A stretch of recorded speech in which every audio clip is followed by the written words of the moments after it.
It's now just 43 days to go until the vote to elect the most powerful leader in the world, the next president of the United States. And I worry that these 43 days and what follows, that could push America closer to what is already starting to look like a civil war in some American cities. Cities being burned and looted by Black Lives Matter mobs, whipped up or excused by the media and political left. And now there are threats from the left to amp up this kind of violence against Donald Trump. And that's because of the death last week of Ruth Bader Ginsburg, one of the 9 judges on the US Supreme Court, the highest in the land.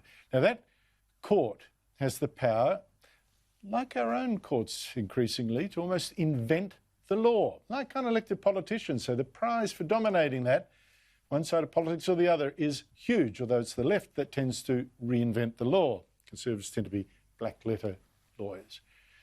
Now, Americans understand this extremely well, and Ginsburg was very much of the left, a real Trump hater as well.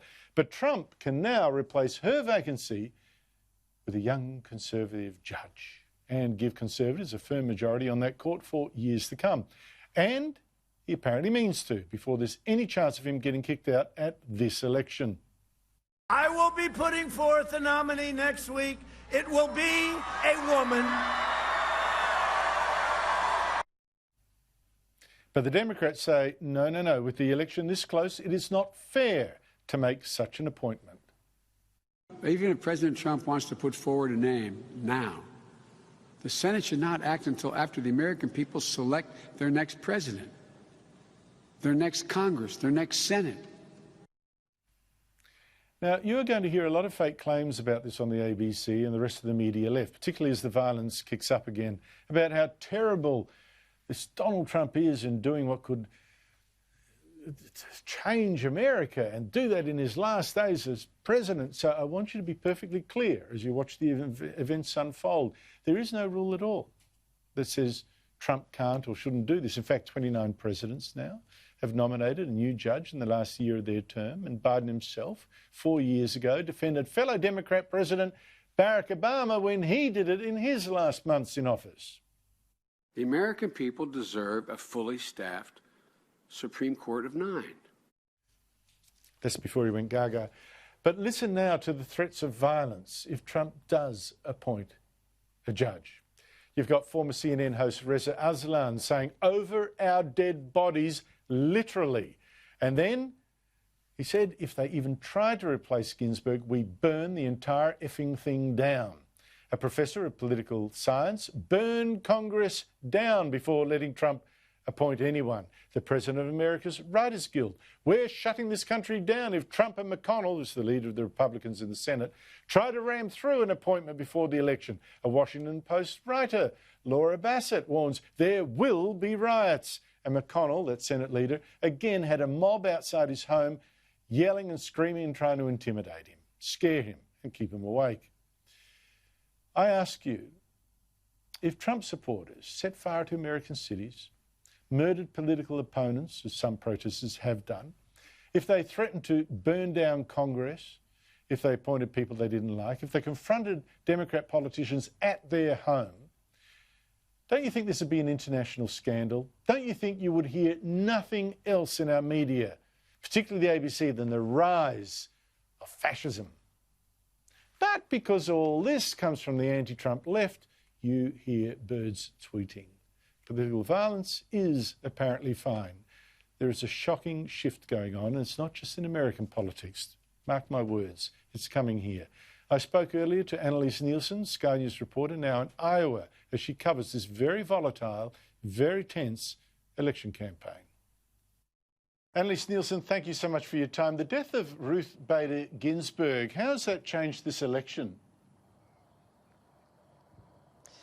Andrew, it's going to do one of two things. Firstly, it's firing up a lot of Democratic supporters who might have been feeling on the edge. We're hearing already plenty of them say that this is something that's really going to focus their attention in the lead up to the election, and that is so critical in the US where voting isn't compulsory, to get them excited about something, when what we've also been hearing from a lot of Democratic supporters is they're not too excited by Joe Biden. They find him a bit old, they find him a bit moderate, plenty of them. So that's going to be a win for the Democrats. But there's also also going to be this fight about the replacement, and that's already heating up to be a key election topic. Plenty of people we've spoken to, while they might actually agree with the president being able to appoint that replacement, they want him to hold on to that precedent that the Republicans set in 2016 with the nomination of Merrick Garland. He languished in that nomination for 260 days before he was actually timed out of the nomination, and it was eventually left up to Donald Trump to fill that vacancy left by Justice Scalia. So while there's a longer-term precedence about any president who is in office being able to replace a vacancy, for many they want to see that particular precedent upheld. Except, of course, there's lots of precedents of lame duck and presidents facing their final year in office before an election, appointing people. I don't know if the fight about precedent goes that far, but I tell you what if Donald Trump doesn't appoint someone and it is an election issue, then I suspect the Democrats will be even more motivated to win that to ensure that they get their pick on the Supreme Court. What do you think he will do?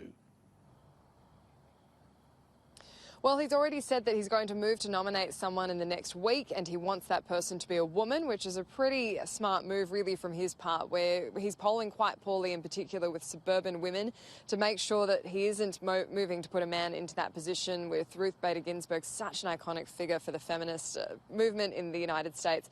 That's really going to be key, but it all comes down to which woman he decides to appoint, and really there won't be too many roadblocks in his way. When the Senate is the major roadblock for approving that, there aren't too many opportunities for the Democrats to really slow things down. So it's almost a fait accompli, but it's going to be also an opportunity for him to really appeal to his base. We've heard plenty of people here raise the issue of abortion and the issue of Roe versus Wade, and that they want to see that overturned if they can have a more conservative bent on the Supreme Court. That's a prospect that's more likely and really going to appeal to his supporters.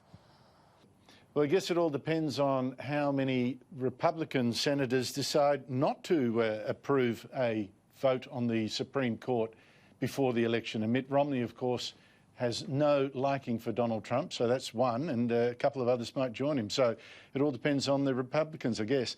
What is the reaction going to be if Donald Trump does go ahead and fill that nomination before the election in November? We've already seen threats to burn down the place, a protest outside the House of the US Senate Majority Leader. America's already seen a number of riots by left-wing groups. What do you think is going to happen?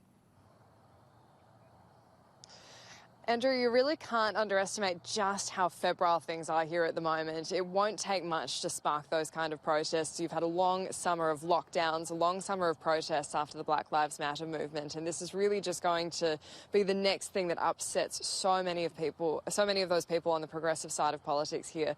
But I would say, just from the people I've spoken to about what their priorities are, if they allow it to become a political issue, it really could fire up the Democratic supporters who might have been feeling a bit recalcitrant before.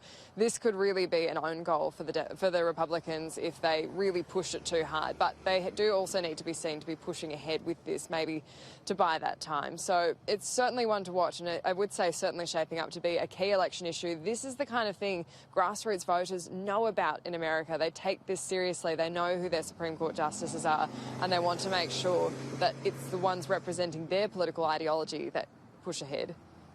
Yeah, it's interesting, isn't it? Americans recognise that judges are biased, so they fight like stink to get their side nominated. Here in Australia, we all pretend that they're not biased, but of course, that's a load of hooey. Well, judges in Australia don't have to campaign either. It's on the ballots here. You vote for the judges. It is inherently political. That's true too. Absolutely. Now, you're in the state of Iowa. How important is that state to the election result in November, and what are you picking up? Look, in the great scheme of things, it has 6 electoral votes, and so it's not really going to be a make or break unless we have something extraordinary happen. But what's really interesting about Iowa is it has a reputation for being fairly bellwether, for about 75% hit rate for picking the president, but also it's really indicative of a key demographic of voters, and that is those rural voters, those ones who live outside the big cities, and those ones who turned up for Trump last time. He stormed in Iowa with a significant margin. So this is going to be a key indicator of whether he picks up those voters here and whether that translates through to a number of other key states that also rely on those rural voters, including Wisconsin, which is going to be one of the make or break states, but also Pennsylvania. So it has been interesting seeing what matters to voters here.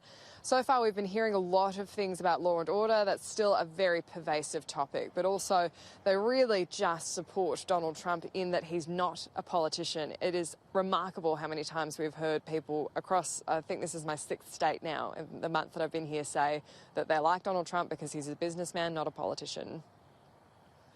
Okay, well, I think it's sort of both, but you can't argue with what the voters say. Annalise Nielsen, Yes, he is now, yeah. Thank you so much indeed. Yeah, no. Thank you so much indeed for your insights. Thank you.